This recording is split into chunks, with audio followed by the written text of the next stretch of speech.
오늘 영상에서는 우연히 범행의 결정적 증거가 촬영된 세 가지 CCTV 영상에 대해 살펴보겠습니다.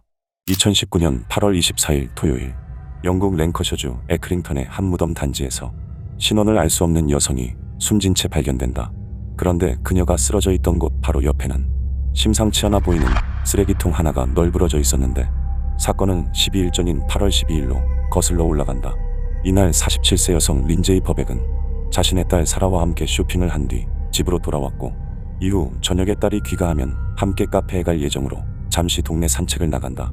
그런데 얼마 후 집으로 귀가한 딸은 엄마가 계속해서 집에 돌아오지 않고 연락도 받지 않자 이상함을 느껴 경찰에 실종 신고를 하게 되는데, 그렇게 아무런 흔적도 없이 실종되어 버린 린제이를 찾기 위해 경찰과 자원봉사자들을 비롯해 수백 명의 주민들이 함께 수색을 시작한다. 경찰은 드론을 띄우고 봉사자들과 주민들은 주변 공원과 산을 걸어다니며 린제이를 찾기 위해 수색을 하길 12일째가 되던 날, 마침내 사람들은 에크링턴 묘지에서 린제이를 발견한다. 현장에 출동한 경찰은 린제이를 살펴보던 중 목 부분에서 타인에 의한 외상을 발견하였고, 이에 즉시 살인사건으로 전환해 조사를 시작하는데, 그로부터 3일이 지난 8월 27일, 마을 주변의 CCTV를 분석하던 경찰은 린제이가 실종된 지 5일 후인 8월 17일에 커다란 쓰레기통을 끌고 묘지 방향으로 걷고 있는 남성을 발견한다. 남성이 끌고 가던 쓰레기통은 앞서 린제이가 발견될 당시 주변에 있던 것으로, 경찰은 즉시 남자의 모습을 공개하고 추적을 시작하는데, 이때 남자의 부모가 자신의 아들이자 용의자인 남성을 데리고 경찰서에 출석한다. 놀랍게도 영상 속 남자는 16살의 로키 프라이스라는 남자로, 그는 자폐증과 학습장애 등을 앓고 있었고 IQ가 65밖에 되지 않아 혼자서 소통이 힘든 사람이었는데, 이를 이유로 로키의 부모는 아들의 결백을 주장한다. 하지만 이때 또 다른 여성으로부터 얼마 전 로키에게 스토킹을 당했다는 진술이 나왔고, 동시에 당시 거리에서 촬영된 CCTV를 확인해달라고 요청한다. 이후 실제로 영상을 확인한 경찰은 여성의 진술이 진실이라는 것을 알 수 있었고, 이로 인해 법정은 로키가 계획적으로 범행을 저질렀다는 것에 의심의 여지가 없다며 그에게 종신형을 선고하였다. 이후 부검 결과 린제이의 목 부위에서는 상당한 힘에 의한 외상이 발견되었고, 그 외에도 신체 곳곳에 폭력의 흔적이 있었는데, 그럼에도 로키 측은 계속해서 무죄를 주장하며 자신의 아들은 남에게 해를 끼칠 정신적 능력이 없다고 호소하였다. 21살의 코너 깁슨과 16살의 앰버 깁슨은 둘도 없는 남매 사이였지만, 어린 시절 가정폭력을 동반한 가정불화를 겪으며 한 위탁 가정에 맡겨져 성장기를 보내게 된다. 그런데 앰버 깁슨이 14살이 되었을 때 오빠 코너 깁슨은 알 수 없는 문제로 위탁 가정을 나오게 되는데, 사실 코너 깁슨은 정서적으로 복잡한 문제를 갖고 있었고, 이 때문에 앰버 깁슨을 돌보던 위탁인들은 그녀에게 오빠와 자주 만남을 갖지 말 것을 당부해왔다. 그럼에도 집을 나온 코너 깁슨은 한 호스텔에 거주하며 종종 동생과의 만남을 가져왔고, 앰버는 하나뿐인 오빠에게 남다른 애정을 갖고 있어 만남에 호의적이었는데, 그러던 2021년 11월 26일 금요일, 오랜만에 만난 코너와 앰버는 함께 데이트를 나선다. 이날 설레는 마음으로 오빠를 만난 앰버는 마치 남자친구를 만난 것처럼 너무 기분이 좋다며 오빠와 함께 셀카를 찍어 친구에게 보내주었는데, 하지만 안타깝게도 이것은 앰버의 살아생전 마지막 메시지였다. 금요일 저녁 해밀턴 타운에서 만난 두 사람은 함께 길을 걸으며 일상적인 대화를 나누고 있었고, 잠시 후 밤 10시경 이 장면은 한 CCTV에 포착된다. 그런데 그로부터 약 2시간이 지난 밤 12시경 또 다른 장소에서 촬영된 CCTV 영상에는 오빠 코너 깁슨이 홀로 길을 걷고 있을 뿐 앰버의 모습은 그 어디에서도 보이지 않았다. 그런데 길을 걷던 그는 갑자기 멈춰서서는 벽을 붙잡고 잠시 동안 생각에 빠진 모습을 보였고, 이후 여동생이 머물고 있던 위탁가정에 전화를 걸어 앰버가 잘 있다고 말하며 안심을 시켰지만, 얼마 가지 않아 앰버에 대한 실종 신고가 접수된다.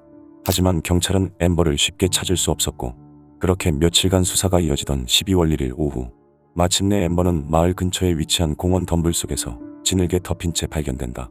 경찰은 즉시 그녀의 행적을 역추적하기 시작했고, 동시에 위탁가정의 증언에 의해 코너 깁슨에 대한 수사가 시작되는데, 그로부터 얼마 후 사건 당일 거리 CCTV와 코너의 집 CCTV를 확보한 경찰은 영상 속에서 충격적인 증거를 발견한다. 영상 속에는 사건 당일 밤 혼자 집으로 귀가한 코너 깁슨이 무언가를 쓰레기통에 버리는 모습이 촬영되어 있었다.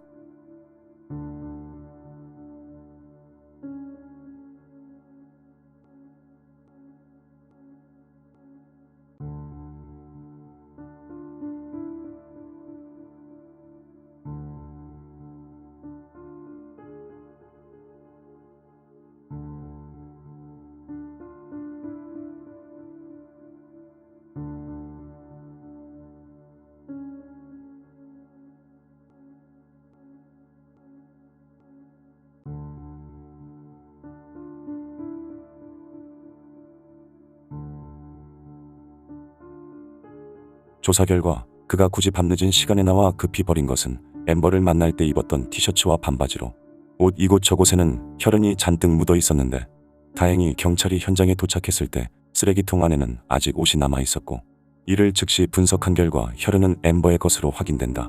또한 엠버가 발견된 장소에 버려져 있던 그녀의 반바지에서도 코너 깁슨의 DNA가 발견되는 등 신체적 접촉이 있었던 법의학 증거가 다수 확보되었고 엠버의 머리에서는 둔기에 의한 외상의 흔적이 확인되었다.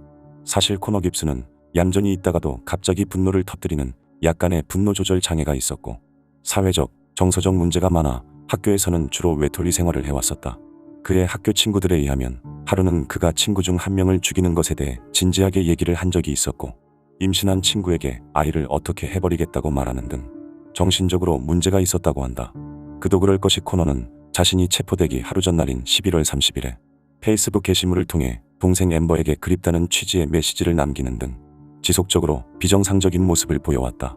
그리고 수사 과정에서 한 가지 밝혀진 사실은 앞서 엠버가 발견되기 전 공원 인근을 지나던 45세의 스티븐 코리건이라는 남자가 쓰러져 있는 엠버를 가장 먼저 발견하였는데 하지만 이때 그는 구급대나 경찰에 이를 신고하지 않고 세상을 떠난 엠버에게 은밀한 접촉을 하였다고 한다. 이 일로 결국 스티븐 코리건은 징역 9년을 선고받았고 엠버의 오빠 코너 깁슨은 명확한 의도를 갖고 폭행을 가한 뒤 성범죄와 살인을 저지른 혐의로 징역 22년을 선고받았다. 한편 코너 깁슨의 아버지 피터 깁슨은 과거에 어린 소년 2명과 여성 1명에게 성적인 범죄를 저질러 구속된 전적이 있었고 세상을 떠난 엠버 깁슨 또한 오빠에게 이를 당하기 5개월 전인 2001년 6월에 또 다른 20세 남성으로부터 성범죄를 당했던 것이 밝혀지면서 많은 안타까움을 남겼다. 영국 웨스트 미들랜드주의 브라운힐스에서 과속을 하며 운전 중이던 한 남자가 인도를 걷고 있던 가족들을 덮치는 사고가 발생한다. 이날 자신의 흰색 차량을 몰고 운전을 하던 35세 남성 제임스 데이비스는 갑자기 중앙선을 침범하더니 반대편 차선에서 오던 차량을 들이받았고 그대로 도보를 걷고 있던 가족들을 향해 달렸다. 그런데 사고를 낸 데이비스는 사고와 동시에 차에서 빠져나와 현장에서 도주하기 시작했고 이 때문에 사고를 당한 사람들의 피해는 더 클 수밖에 없었는데 하지만 그로부터 약 40분 후 결국 그는 경찰에 체포된다. 당시 도보를 걷고 있던 가족 단위의 사람들은 이제 막 태어난 지 2주가 된 아기를 유모차에 태운 채 산책 중 사고를 당한 것으로 유모차를 몰고 있던 아기 엄마는 쇄골이 부러진 것에 그쳤지만 자신의 아기가 살아있는 모습을 두 번 다시 볼 수 없었다. 사고 당시 데이비스는 도로 제한 속도인 시속 50km를 한참 넘어서는 속도로 달리고 있었는데 그는 차량이 갑자기 중심을 잃은 것에 대해 사고 순간이 전혀 기억이 나지 않고 당시 정신을 잃었었다고 진술한다. 그러나 어찌된 영문인지 차량을 비롯해 그 어디에서도 데이비스의 핸드폰이 발견되지 않으면서 그가 미리 핸드폰을 없앴을 것으로 가정한 법원은 운전 중 핸드폰을 사용하다가 사고를 낸 것으로 판단하였다. 이에 울버햄튼 형사법원은 사람들이 많은 쇼핑 지역에서 위험하게 운전을 한 것은 굉장히 악한 행동이라며 그에게 징역 6년 6개월과 7년 3개월 동안 운전을 금지하는 처분을 내렸지만 형량이 너무 짧다고 판단한 법무장관에 의해 이례적으로 재심사가 진행되어 최종적으로 3년 6개월의 형량이 추가된 10년의 징역을 선고받았다. 한편 데이비스는 2003년에 보험 등록 없이 운전을 하다 적발된 것을 시작으로 음주운전, 차량 절도, 과속, 위협 운전 등 사고를 내기 전까지 무려 35번의 운전 관련 범죄 혐의로 법원에 출석한 전적이 있었다. 오늘 영상은 여기까지입니다. 영상에 대한 의견을 댓글로 남겨주세요. 내용이 마음에 드셨다면 좋아요만 부탁드리겠습니다.